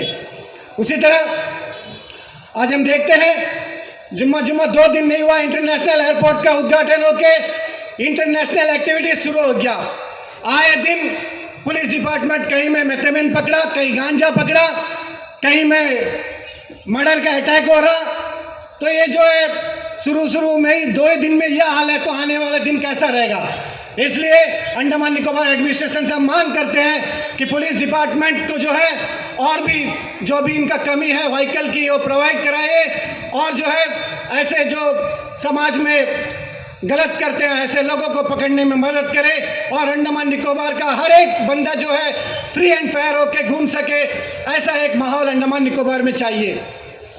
उसी तरह आज हम देखते हैं अंडमान निकोबार एडमिनिस्ट्रेशन में काफ़ी गलत जो है जनरल कैटेगरी के साथ होता है। हमेशा मैं सुनता हूँ मज्जू भाई भी वही कहते हैं जनरल कैटेगरी, अजीज़ भाई भी कहते हैं जनरल कैटेगरी, लेकिन अंडमान निकोबार एडमिनिस्ट्रेशन जैसा अंडमान निकोबार ओबीसी सर्टिफिकेट को अंडमान के बच्चों को ही प्राविधान दिया है जैसे एसटी को जो अंडमान निकोबार का प्रोविधान दिया है, वैसे 10 इयर्स का लोकल सर्टिफिकेट को भी अंडमान निकोबार एडमिनिस्ट्रेशन यहाँ के रिजर्वेशन को क्राइटेरिया बनाइए।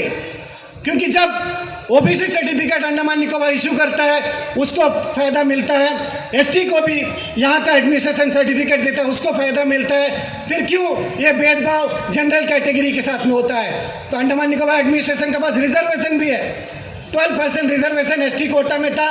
जब सुनामी आया तो कहीं ना कहीं पॉपुलेशन माइनस हुआ तो उसका जो है 12 से घट के 8 में आके खड़ा है। आज वो 4 कैटेगरी जो है रिजर्व पड़ा है, वो भी जनरल कैटेगरी में दिया है। जनरल मीन्स पूरा 130 करोड़ जनरल कैटेगरी। अंडमान निकोबार में मुश्किल से 5 से 6 लाख पॉपुलेशन है और उसमें जो है 130 करोड़ लोगों से पार्टिसिपेट करना पड़ता है। तो ये ऐसा कॉन्सेप्ट क्यों?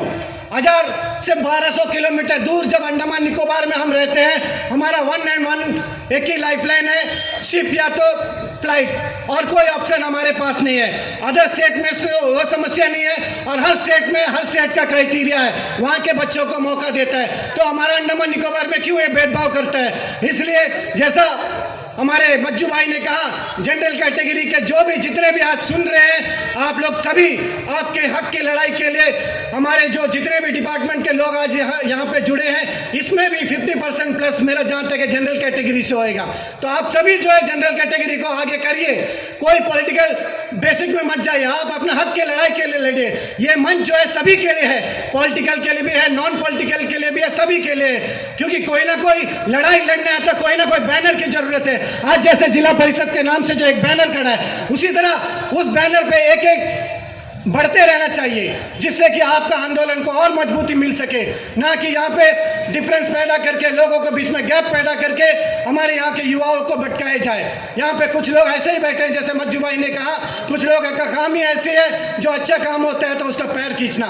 लेकिन मुझे बहुत अच्छा लगा कि आप लोग हमेशा जब भी एक आवाज़ दिया तो आप लोग अपना समय निकाल के आया और अंडमान निकोबार एडमिनिस्ट्रेशन को भी बताया कि अंडमान निकोबार के लोग अपने हक की लड़ाई लड़ने के लिए किसी भी हद से गुजर सकते हैं। आज तक तो जो है ईमानदारी से कोई किस्म का कोई प्रॉब्लम नहीं किया, ना कोई तोड़फोड़ किया, ना कोई आंदोलन किया, पीसफुल आंदोलन।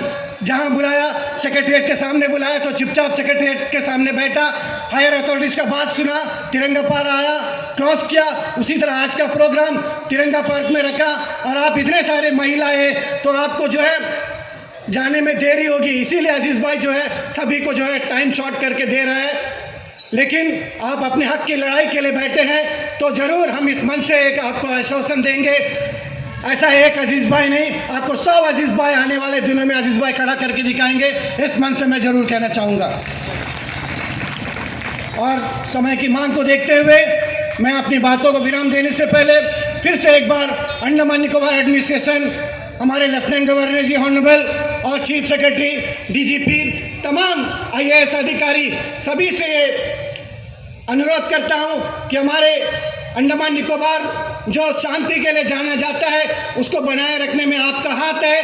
और आप हमारे अंडमान निकोबार की जनता भी जो है आपको जो है सपोर्ट करती है। आप कुछ ऐसा ना करना पड़े जो कुछ साल पहले राजनिवास का गिराव हुआ, वो दोबारा वो सिचुएशन ना पैदा हो। क्योंकि आज हम देखते हैं हमारे यहाँ तिरंगा पार्क भरा पड़ा है और भी काफ़ी लोग जो है आज सुन रहे हैं, कहीं ना कहीं जितने भी जन सुनते हैं सभी अफेक्टेड है, चाहे वो विभाग में काम करते हो, लेकिन अफेक्टेड है कहीं ना कहीं, कुछ ना कुछ यहाँ के सेक्टर से जो है अफेक्टेड है। तो मैं ज़रूर एक बात करना चाहूँगा एडमिनिस्ट्रेशन को कि आप जो डेडलाइन हमारे अजीज़ भाई ने दिया है, हमारे युवाओं ने दिया है, उनकी मांगों को जल्द से जल्द पूरा करें और जो है ऐसे एजुकेशन करने से बचें। धन्यवाद। जय हिंद, जय अंडमान।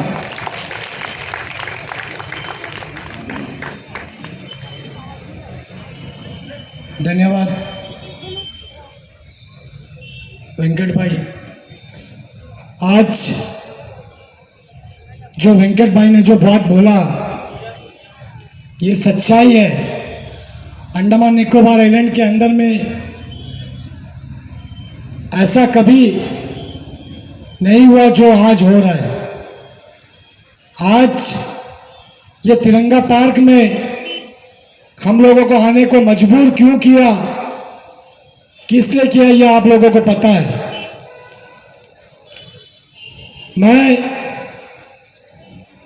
आपको बताना चाहूंगा जो पुलिस डिपार्टमेंट के अंदर में रिक्रूटमेंट निकला है उसका चिट्ठी मैंने बकायदा डीजीपी साहब को दिया और मैं चाहूंगा कि ये 23 तारीख का जो एग्जाम है उसका साथ साथ हमारे बच्चों को जो बाहर किया गया है, जो लाइसेंस का मुद्दा लेकर के और पोर्टमोट का जो फिजिकल का मुद्दा को लेकर के, ये सारा मुद्दा को मिला करके आप लोग एक नोटिस निकालिए और आने वाला दिन हमारा आइलैंडर्स को बचाने के लिए, हमारे आइलैंडर्स के बच्चों को बचाने के लिए आप लोग इसका बारे में विचार करिए। मैं आपको बता दूं, आज यहां पर जो बैठे हैं पुलिस डिपार्टमेंट से कितने बच्चे आए, थोड़ा हाथ उठाइए।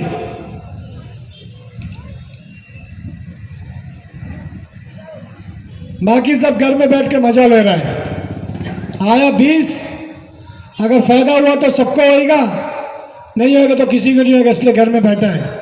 बड़ा शर्म की बात है जो आज मीडिया के माध्यम से लाइव घर में बैठ के देख रहा है, उन बच्चों के लिए जो भी वेंकट राम बाबू ने जो बताया, जनरल कैटेगरी ओबीसी और एसटी के ऊपर में कोई तरह का प्रॉब्लम नहीं है। आज प्रॉब्लम है तो 10 इयर्स कैटेगरी जो आइलैंडर्स हम लोग मानते हैं, जो हम लोग आइलैंड के बच्चे हैं, जो 10 साल हुआ है, जिसका ओबीसी नहीं है, जिसका एसटी नहीं है, उन लोग आज जैसा राम बाबू ने बताया कि घर में बैठ करके आज मजा ले रहा है। मजा ले लो भाई। अजीज भाई को तो कुछ करना नहीं है, अजीज भाई को तो नौकरी नहीं चाहिए, और आने वाला दिन में आप लोग आज मजा ले रहे हैं घर में बैठ करके।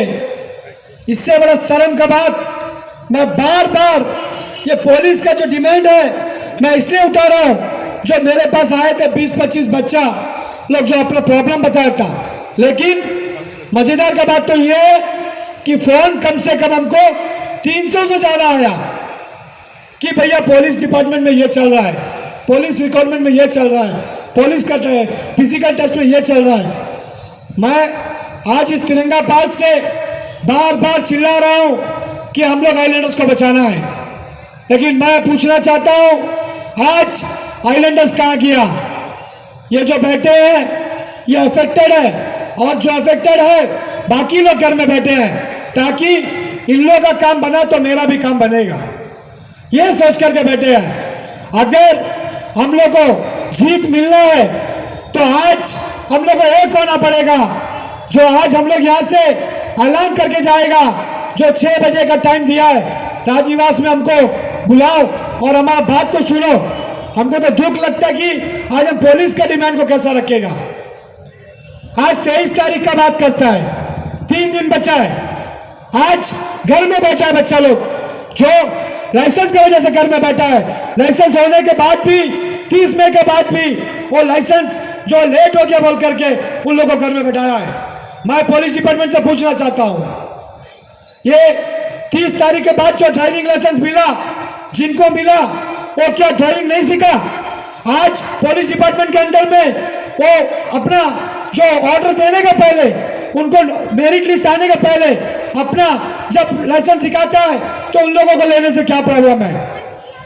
मेरा स्ट्रांगली बात है, ये तिरंगा पार्क से मैं बता दूं आपको कि हमारा कानून व्यवस्था हाथ में लेना मजबूर ना करे, हम लोगों का बात को सुने, ताकि हमारा जो बच्चा लोग जो पढ़ा है, जो फिजिकल पास हुआ है, बार बार मैं कह रहा हूं, बार बार इसलिए कह रहा हूं कि हम लोग को मजबूर ना करे कुछ गलत कदम उठाने के लिए। आज पुलिस डिपार्टमेंट के अंदर में डीजीपी साहब के पास इतना तो पावर है कि हम लोग जो पावर है उसको उसी से मांगता है। जैसा उस दिन हम लोग बोला था कि सेल्फ मार्किंग सेक्रेटरी का पावर है, बोला नहीं था? सेल्फ मार्किंग किसका पावर है? सेक्रेटरी एजुकेशन का पावर है। हम लोग प्रेस कॉन्फ्रेंस में हम बोला सेल्फ मार्किंग के ऊपर में विचार करिए, नहीं तो आने वाला दिन इसके लिए भी हम लोग धरना करना पड़ेगा। और 18 तारीख को ऑर्डर भी हो गया कि सेल्फ मार्किंग ऐसा होएगा, ऐसा होएगा, हुआ नहीं हुआ? तो मतलब हम लोग जो बोला वाला काम होता है, अगर घर में बैठ के फोन करके व्हाट्सएप में डन दिखा के अगर बोलेगा कि मेरा काम कर लो, तो मेरा ख्याल से होना मुश्किल है भाई। आज ये तिरंगा पार्क में आपको मैं बताना चाहूंगा, हम लोग जितने के ऊपर में बात रखा है, उस बात को मनाने के लिए हम लोग जितना हो सके उतना हम लोग दबाव डालना पड़ेगा और हम लोग का हक हम लोग छीन के लेना पड़ेगा। इसके लिए आप लोग तैयार रहिए। तैयार है कि नहीं है? जोर से बोलो, तैयार है सब?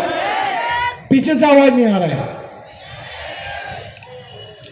आज इस प्रोग्राम को आगे बढ़ाते हुए हमारे बीच जो आप लोगों का समस्या को लेकर के शुरू से मेरा साथ दिया, आज भी मेरे साथ है, मैं उनको धन्यवाद देना चाहूंगा, जिन्होंने अपने बहुत जगह से उनको दबाव आया कि आज का प्रोग्राम में नहीं जाना, लेकिन उन्होंने कहा आइलैंडर्स का जिंदगी का बात है, इसमें चाहे पार्टी मेरे पर एक्शन ले ले, इसमें चाहे कोई भी मेरे पर एक्शन ले ले, मैं रुकने वाला नहीं है। वो कौन है भाई? राजेश कुमार लाल। जोरदार तालियां बजाइए उनके लिए। आज अंडमान निकोबार आइलैंड के अंदर में आप लोगों को पता होगा, भारतीय जनता पार्टी का फाउंडर मेंबर है। आज वो ये नहीं सोचा कि हमारा बीजेपी पार्टी को इफेक्ट पड़ेगा, वो ये नहीं सोचा कि हमारे लीडर्स को इफेक्ट पड़ेगा, वो ये सोचा कि हमारा आइलैंडर्स बर्बाद हो रहा है, इसीलिए आज तिरंगा पार्क में आकर के यहाँ पर बैठा हुआ है। जोरदार तालियां बजाइए। राजेश भैया जिंदाबाद, राजेश भैया जिंदाबाद। धन्यवाद। मैं राजेश भाई से मैं रिक्वेस्ट करता हूँ आकर संबोधित करें। राजेश कुमार लाल जी। अंकल माइक गिर गया अंकल।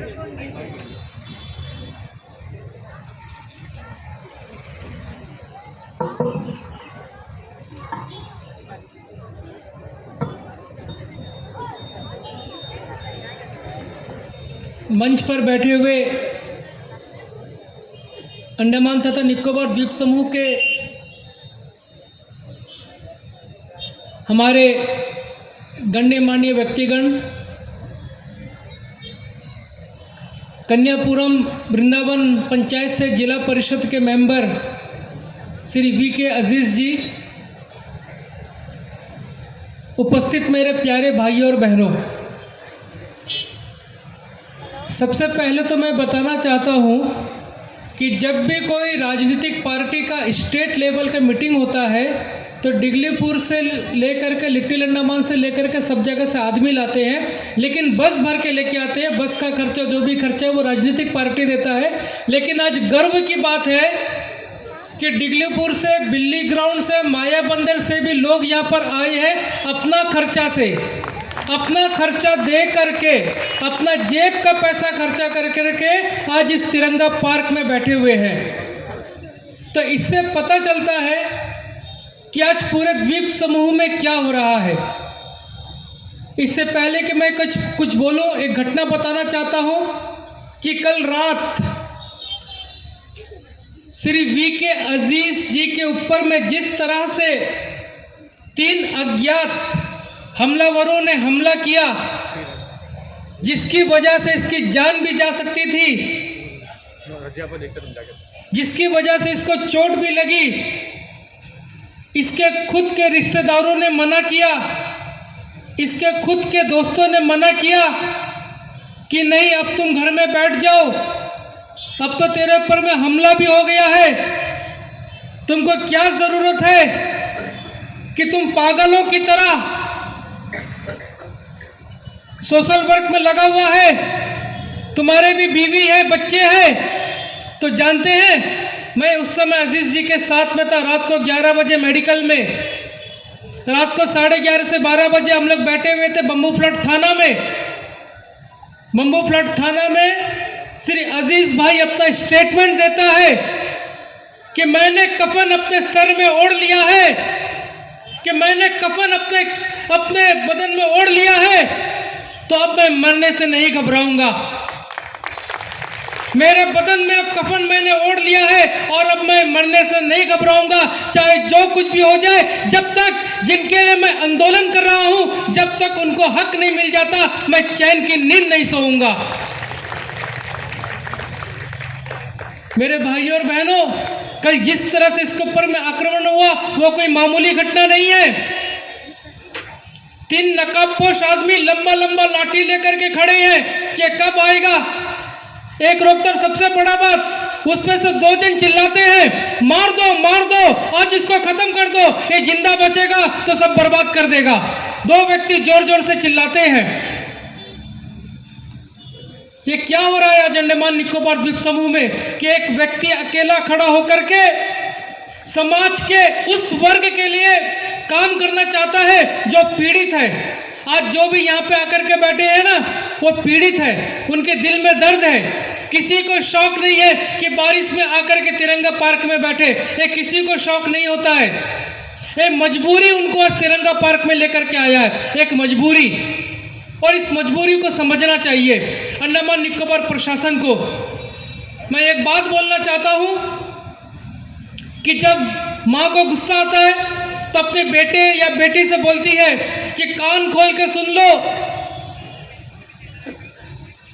आंख खोलकर देख लो। तो मैं आज यही बात प्रशासन से बोलना चाहता हूं कि ए प्रशासन, आप भी अपना आंख और कान आज खोल दो। आज ये यहां पर बैठे हुए हैं, इनकी जो दर्द है उनको समझो। इससे पहले हम लोगों ने तिरंगा पार्क में मीटिंग किया, उसके बाद में सेक्रेटेरिएट से लेकर के तिरंगा पार्क तक एक जुलूस निकाले। यहाँ पर एनिम्स के बच्चे हैं, यहाँ पर एजुकेशन के बच्चे हैं, यहाँ पर पुलिस विभाग में जो भर्ती हो रहा है उससे संबंधित बच्चे हैं। क्या एडमिनिस्ट्रेशन को दिखाई नहीं देता? अभी मैं सुना कि नर्स का एग्जाम हो रहा है, नर्स का एग्जाम हो रहा है और उसमें मैक्सिमम बाहर से आकर के एग्जाम लिख रहे हैं। नर्स का मैं बात कर रहा हूं। ये क्या हो रहा है इस अंडमान तथा निकोबार द्वीप समूह में कि हमारे बच्चे कल को नौकरी के लिए कहां जाएंगे? इनके पास में कौन सा साधन है? मैं लेफ्टिनेंट गवर्नर जी से अनुरोध करता हूं, जैसे कि हमारे वीके अब्दुल अजीज सोमवार को पत्र लिखता है लेफ्टिनेंट गवर्नर जी को कि मुझे अंडमान तथा निकोबार द्वीप समूह से संबंधित कुछ मामलों पर आपसे बातचीत करना है और इस समस्या का समाधान निकालना है। तो क्या हमारे एलजी साहब के पास में एक 10 मिनट का समय नहीं है? हम तो प्रजा है और आप राजा है। अगर प्रजा की बात राजा नहीं सुनेगा तो फिर राजा किस काम का? मैं कहना चाहता हूं कि अगर राजा प्रजा की बात नहीं सुनेगा तो राजा किस काम का होता है? आज एडमिनिस्ट्रेशन में ऐसा हालत बन गया है कि एक तरफ आईएएस ऑफिसर्स, एक तरफ यहाँ के लोकल ऑफिसर्स बीच में पिस रहे हैं अंडमान निकोबार की जनता, अंडमान निकोबार की भोली भाली जनता जो इन लोगों के बीच में पिस रहा है। अजीज भाई ने शुरुआत किया, आज एक संपन्न परिवार से संबंध रखता है, इसको कोई जरूरत नहीं है। कल हमला होने के बावजूद पूरे निडरता से बोला कि राजेश भैया कुछ भी हो जाए, हमको कल यहाँ पर मीटिंग करनी है क्योंकि मेरे भरोसे आज कई लोग हैं और अगर हम उनका भरोसा तोड़ता है तो फिर मेरे जीने का क्या मकसद हुआ? मेरे भाइयों और बहनों, मैं इसको राजनीति से नहीं लेना, मैं कुछ बातें आप लोगों को बताना चाहूँगा। आज अंडमान तथा निकोबार द्वीप समूह की जो सबसे बड़ी समस्या है वो बढ़ती हुई आबादी के साथ साथ बढ़ती हुई बेरोजगारी। पिछले दिनों as a media person Shri VK Abdul Aziz ji, Ram Babu और इनका union leader mister C Ali, इन लोगों ने मध्य उत्तर अंडमान का दौरा किया। तो सबसे पहले डिगलीपुर गए। डिगलीपुर की जनता, वहाँ की जो लोकल जनता है, मैं यहाँ के पुलिस प्रशासन को भी बताना चाहता हूँ, कान खोल करके सुन लीजिए कि डिगलीपुर की जनता बहुत जल्दी इनर लाइन परमिट लागू करने के लिए बड़ा आंदोलन करने जा रही है, क्योंकि वहाँ के लोग परेशान है, बाहर के लोग आके भर गए, वहाँ के बच्चों को नौकरी नहीं मिल रहा है। दूसरी बात, NH4 को देख करके उनका दिल आज भर गया है। वो लोग बोलते हैं कि हम कैसे सफर करते हैं, हम लोगों को मालूम है। अंडमान निकोबार प्रशासन हम लोगों को जानवर से भी बदतर समझने लग गया है। एक पेशेंट आज की स्थिति में एम्बुलेंस में हो चाहे बस में हो सफर नहीं कर सकता, इतना तकलीफ झेलना पड़ता है। एक बहुत ही पुराना जहाज डेयरिंग को सर्विस में दिया हुआ है जिसके अंदर में कोई रह नहीं सकता, इतना गर्मी होता है। यह हालत है डिगलीपुर का। उसके बाद में हम लोग एक ऐसी जगह पर आए जिसका नाम है पारंगारा। पारंगारा उसका नाम है। उस जगह के बच्चों को मालूम ही नहीं कि पुलिस में भर्ती हो रहा है। डिगलीपुर में बड़ा समस्या नेटवर्क का। नेटवर्क की वजह से कई बच्चे अपना आवेदन पत्र भर नहीं सके। पारंगारा जैसे जगह में जहां पर 200 से 300 फैमिली रहता है, वहां के बच्चों को मालूम नहीं कि पुलिस में भर्ती हो रहा है। तो किस बात के ये लंबी लंबी बातें करते हैं। मेरे भाइयों और बहनों, पिछले दिनों व्हाट्सएप में पूरा जोरदार से एक न्यूज चला कि हमारे सांसद श्री कुलदीप राय शर्मा ने संसद के अंदर में सबसे ज्यादा क्वेश्चन आंसर करने वाला एमपी बना। चलो अच्छी बात है। मैं भी हमारे यहाँ के पूर्व एमपी श्री विष्णुपद राय जी का पर्सनल सेक्रेटरी था, इसलिए पार्लियामेंट में क्या होता नहीं होता मेरे को बहुत नजदीकी से अनुभव है। शून्य काल में जिसको 0 आवर्स बोलते हैं, श्री कुलदीप राय शर्मा ने जितना भी क्वेश्चन किया मैक्सिमम बाहर का प्रदेश का था, बाहर का स्टेट का था, अंडमान निकोबार से संबंधित मामूली क्वेश्चन था। अगर कुलदीप राय शर्मा यहाँ का बारे में सोचता तो आज ये हमारे बच्चे इस तिरंगा पार्क में नहीं बैठे होते। अगर कुलदीप राय शर्मा सही तरीके से क्वेश्चन किया होता तो आज ये बेचारे दर दर की ठोकर खाते हुए तिरंगा पार्क में आकर के नहीं बैठते। मैं बोलना चाहता हूं, मैं श्री कुलदीप राय शर्मा जी से भी पूछना चाहता हूं, अगर आपके पास में हिम्मत है, अगर आपकी पार्टी के पास में हिम्मत है तो यहां आकर के बताओ कि आपने अंडमान निकोबार के लिए कितना क्वेश्चन किया, बाहर के प्रदेश के लिए कितना क्वेश्चन किया, वहां के बड़े बड़े बिजनेसमैन को फायदा पहुंचाने के लिए कितना क्वेश्चन किया। इससे भी बड़ी शर्म की बात कि नशाखोरी के विरोध में कुलदीप राय शर्मा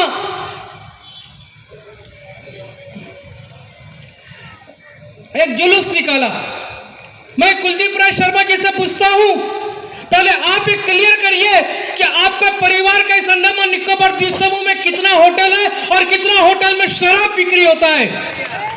शर्म आना चाहिए तुमको, जो खुद शराब बिक्री करता है और वो शराब के विरोध में आवाज उठाता है। शर्म आना चाहिए ऐसे एमपी को। मैं बोलना चाहता हूं कि श्री वीके अब्दुल अजीज ने शुरुआत किया, हिम्मत है इसके पास में, ये शेर का बच्चा है, शेर की तरह दहाड़ता है और अभी भी एडमिनिस्ट्रेशन को चेतावनी दिया है कि 2 घंटे का समय है, मुझे बुला लो नहीं तो मैं जाऊंगा। कम से कम ये बोलने के लिए भी ना हिम्मत होना चाहिए। मैं प्रशासन से अभी भी अनुरोध करना चाहता हूं कि आज जिस तरह से अंडमान निकोबार द्वीप समूह में एक टकराव का राजनीति चल रहा है, आम जनता जो बीच में पिस रहा है, इसे समाप्त करो। क्योंकि मैं फिर से एक बार दोहराना चाहता हूं कि जब यहां पर लेफ्टिनेंट जनरल भूपेंद्र सिंह जी था, जब उसका विदाई समारोह आयोजित हुआ था, सौभाग्य से मुझे भी उसमें जाने का मौका मिला था और उसने एक शब्द कहा था कि अंडमान तथा निकोबार द्वीप समूह से अगर बेरोजगारी नहीं हटा, अगर यहाँ के स्थानीय युवकों को अगर नौकरी नहीं मिला तो आने वाले दिनों में अंडमान तथा निकोबार द्वीप समूह में बहुत बड़ा भूचाल आ जाएगा। और जिसका हम लोग शुरुआत भी हो गया है। आए दिन पुलिस गांजा पकड़ता है, अन्य प्रकार का नशीली पदार्थ को पकड़ता है, क्योंकि आज हमारा युवा वर्ग पूरी तरह से हताश हो गया है। आज हमारा युवा वर्ग पूरी तरह से निराश हो गया है। नौकरी नहीं है, घर में गाली सुनो, बाहर जाके बैठो तो दूसरों का ताना सुनो। पढ़ लिख करके बच्चों को समझ में नहीं आ रहा है कि क्या करे क्या नहीं करे। पुलिस भर्ती में पहली बार होगा कि देखो, पुलिस में एक नाई होता है, बावर्ची होता है, सफाई वाला होता है। अब इनको कौन सा 2 व्हीलर और 4 व्हीलर का लाइसेंस चाहिए, आप बताइए। एक कांस्टेबल को कौन सा 4 व्हीलर का लाइसेंस होना चाहिए, बताइए। यह सिर्फ अंडमान निकोबार द्वीप समूह में क्यों लागू किया गया है? 2 डिपार्टमेंट ऐसा है जो फॉरेस्ट और पुलिस डिपार्टमेंट, जिसमें स्पोर्ट्समैन जो बच्चे होते हैं उनके लिए एक रास्ता खुला होता है। ये बच्चे भी निराश हो गए हैं क्योंकि इनके पास में भी अगर 2 व्हीलर का लाइसेंस चलो है तो 4 व्हीलर का लाइसेंस कहां से आएगा? ये बच्चे भी निराश हो चुके हैं क्योंकि यहाँ के बच्चे खिलाड़ी बन करके कोई बहुत बड़ा नेशनल लेवल में जा नहीं सकता क्योंकि सीमित साधन है। यहाँ पर भी जो साई है उस पर भी बड़ा राजनीति चलता है। जो इनके इंस्ट्रक्टर को नमस्ते करेगा, सलाम करेगा, उसी का नाम आएगा, बाकी सब एक कोने में बैठे रहो, उनका जी हुजूरी करते रहो। ऐसे स्पोर्ट्समैन बच्चे भी आज बहुत ही निराश हो चुके हैं। मैं बोलना चाहता हूं, यहाँ का जो Andaman chamber of commerce industry है, इनको बीच में दर्द हुआ, बड़े बड़े सेठ लोग को दर्द हुआ, उनका पेट में हलचल हुआ, पूरा का पूरा अंडमान निकोबार द्वीप समूह को बंद कर दिए। तो आज यहाँ पर जो बैठे हुए बच्चे हैं, एक अंडमान निकोबार द्वीप समूह के नहीं है। मैं पूछना चाहता हूं Andaman chamber of commerce industry से कि आज जो बच्चे यहाँ पर बैठे हुए हैं, क्या ये अंडमान निकोबार द्वीप समूह के बच्चे नहीं है? 2 दिन पहले वीर सावरकर अंतर्राष्ट्रीय हवाई अड्डे का टर्मिनल का उद्घाटन हुआ, पूरा का पूरा Andaman chamber of commerce and industry के लोग वहां पर चम्मचगिरी करने के लिए मिनिस्टर के पास में बैठे हुए थे। एक भी यहाँ के मुद्दे को लेकर के बात किया गया? मैं पूछना चाहता हूं, आप लोगों ने पूरा अंडमान निकोबार को बंद कराया था, आपको परिणाम क्या मिला बताइए। आज हमारे जितने भी राजनीतिक पार्टी के नेता चिट्ठी लिखते हैं, डेली चिट्ठी लिखते हैं, क्या आप लोग आकर के इस तिरंगा पार्क में बता सकते हैं कि आप लोगों को चिट्ठी का कितना जवाब मिला? एक जन भी आकर के बता सकता है कि प्रशासन ने चिट्ठी का कितना जवाब दिया आप लोगों को? जो हमारे मेडिकल में काम करने वाले लोग हैं, उनका बीच में एक ठेकेदार है और अपने तनख्वाह से 1000 रुपया काट के उस ठेकेदार को देना पड़ता है। मैं पूछना चाहता हूं ऐसा क्यों? मैं पूछना चाहता हूं ऐसा क्यों हो रहा है? क्या यहाँ का पुलिस डिपार्टमेंट को मालूम नहीं है? क्या एंटी करप्शन को मालूम नहीं है कि बीच में बहुत बड़ा करप्शन चलता है? अब क्या मालूम हो ठेकेदार रुपया इनसे 1000 रुपया वसूल करके कितने ऑफिसर को बांटता होगा? ये एक चैन हो सकता है? ये एक तरीका है लूटने का कि गरीब को लूटो और अपना पेट भरो, अपना बैंक बैलेंस बढ़ाओ। ऐसी महंगाई का जमाना है, हर चीजों का दाम बढ़ चुका है और ऐसे में एक जन का तनख्वाह कितना मिलता होगा? 10,000, 12,000, 15,000, इससे ज्यादा नहीं मिलता होगा। उसमें घर का किराया देना, उसमें बच्चों का ट्यूशन का फीस देना, उसमें राशन पानी लेना, आने जाने का खर्चा। एसी बस चलता है तो एसी बस, आजकल ज़्यादातर एसी बस चलता है, 50 रुपये से 20 रुपये मिनिमम उसका कुछ रेट होता है। उसी को अगर हम लोग आगे पीछे करेंगे, जो कि एक दो भाई लोग बताते हैं कि 50 रुपये 100 रुपये दे करके उनका अप एंड डाउन होता है, तो उसी में 3000 रुपये तो खाली इनका इसी में खर्चा चले जाता है। तो ये लोग क्या करेंगे? ये क्या खाएंगे, क्या पकाएंगे, क्या पढ़ाएंगे? क्या डायरेक्टर हेल्थ सर्विस को पता नहीं है?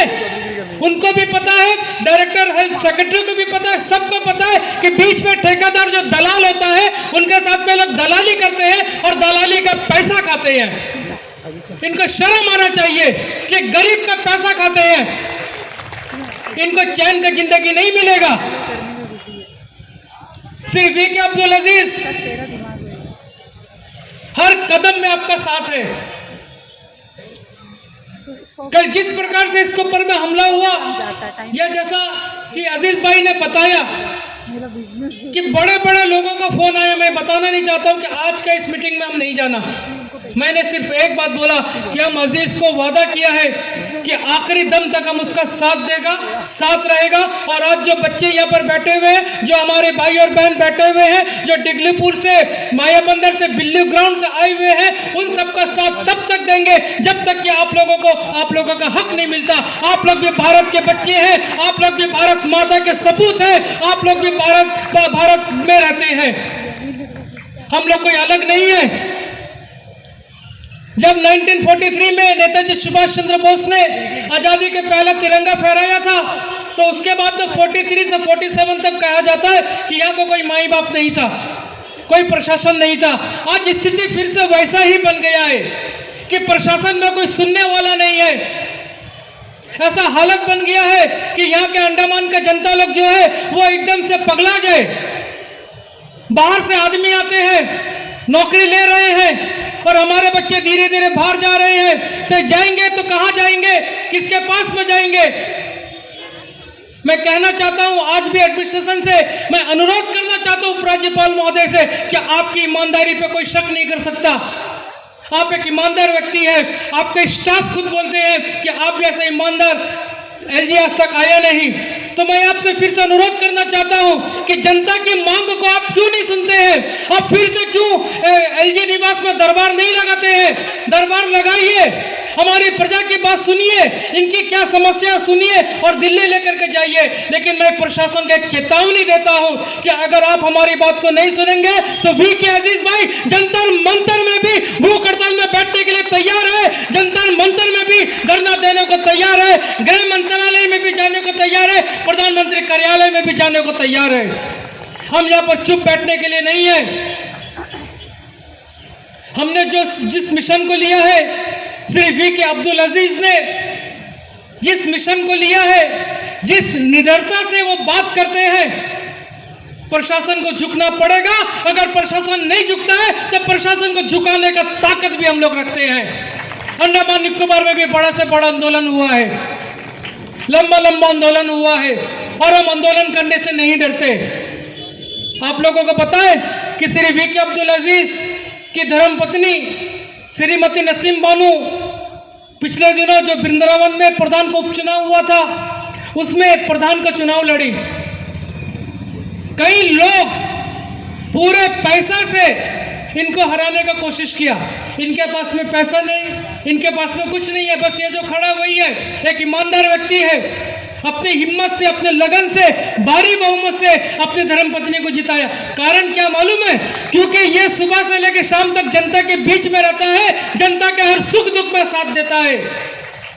आज भी देखिए हाथ में इसका दर्द था, कल बहुत ज्यादा दर्द है, मुझे मालूम है क्योंकि रात भर हम इनके साथ में था। बहुत पीड़ा में है, बहुत ही दर्द सह करके ये यहाँ पे है। लेकिन एक ही बात बोला, नहीं, मेरे को मेरे बहनों का साथ में रहना है, मेरे भाइयों के साथ में रहना है। आज जो भी समस्या शिक्षा विभाग में है और जो भी समस्या डायरेक्टर हेल्थ सर्विस में है, स्वास्थ्य निदेशालय में है, पुलिस भर्ती का मामला है, अगर जब तक हम लोग एकजुट नहीं होंगे तब तक कुछ होने वाला नहीं है। आज भी मैं कहना चाहता हूं कि आज जितने लोग यहाँ पर है, ये तो चलो आप लोग पीड़ित हैं, आप लोगों को इंसाफ चाहिए, लेकिन सबको निकलना होगा घर से।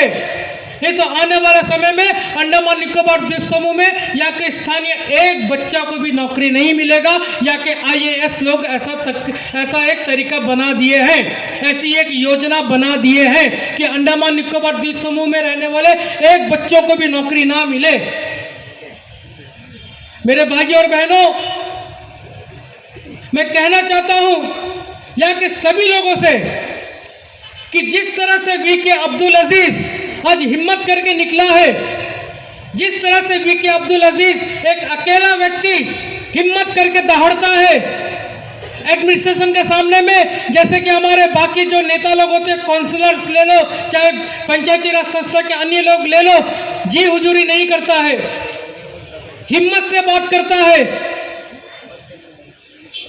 इसके ऊपर में भी कल को कुछ ना कुछ दबाव आ सकता है, लेकिन डरता नहीं है, क्योंकि आज इसके मन में सिर्फ एक ही संकल्प है कि अंडमान में परिवर्तन को लाना है। और परिवर्तन तभी आएगा जब आप लोग साथ मिलकर के, आपका परिवार साथ मिलकर के, आपके दोस्तों का साथ मिलकर के श्री वीके अब्दुल अजीज को मजबूत बनाएंगे।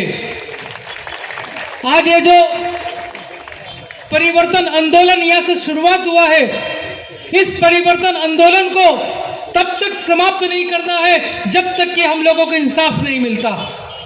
चाहे भूख हड़ताल में बैठना पड़े, चाहे धरना प्रदर्शन करना पड़े, चाहे दिल्ली के जंतर मंतर जाना पड़े, चाहे गृह मंत्रालय जाना पड़े, चाहे प्राइम मिनिस्टर ऑफिस जाना पड़े, घबराना नहीं होगा। क्योंकि अकेले ही होती है हर नई शुरुआत, अकेले ही होती है हर नई शुरुआत। अगर हिम्मत है तेरे पास तो जमाना देगा साथ। कि अकेले ही होती है हर नई शुरुआत, अगर हिम्मत है तेरे पास तो जमाना देगा साथ। और आज वो हिम्मत हम सबको मिलकर के श्री वी.के. अजीज जी को देना होगा। सर जी जरा सामने आइए। आज हम सबको मिलकर के इस परिवर्तन आंदोलन को बढ़ावा देने के लिए श्री वी.के. अजीज का साथ देना होगा। इसके साथ में संघर्ष के रास्ते पर चलना होगा, तभी जाकर के परिवर्तन होगा। अगर आज हम लोग यहाँ पर तिरंगा पार्क में हैं, 2-4 मिनट के लिए बैठे, भाषण सुने, घर चले गए, फिर बुलाए, फिर आए, फिर घर चले गए, ऐसे नहीं होगा। हर मौके पर, हर समय पर हम लोगों को श्री वी.के. अब्दुल अजीज के हाथ को मजबूत करना होगा, वी.के. अब्दुल अजीज के हिम्मत को बढ़ावा देना होगा। इसके साथ कदम से कदम मिलाकर के चलना होगा, तभी इस परिवर्तन आंदोलन में हम लोग सफलता पा सकते हैं। और मैं फिर से जाकर लेफ्टिनेंट गवर्नर जी से कहना चाहूंगा कि वी.के. अब्दुल अजीज ने तो सिर्फ 2 मिनट का समय मांगा है, तो क्या आपके पास वो 2 मिनट का समय नहीं है? अगर दिल्ली से कोई नेता आ जाता है तो तुम लोगों के पास में समय ही समय होता है। लेकिन अगर यहाँ का कोई जनता, अगर यहाँ का कोई बच्चा आपसे 2 मिनट का समय मांगता है यहीं का स्थानीय समस्याओं को आपके समक्ष बताने के लिए, तो क्या आपके पास में समय नहीं है? अगर आप समय नहीं दे सकते तो कृपया करके अंडमान छोड़ के चले जाइए, हम लोग आपका स्वागत करेंगे। मैं कहना चाहता हूं कि अगर आपके लिए, अगर आपके पास प्रजा के लिए समय नहीं है, आप राजा होते हुए प्रजा के लिए समय नहीं है, तो कृपया करके अंडमान छोड़ के चले जाइए। धन्यवाद। जय हिंद।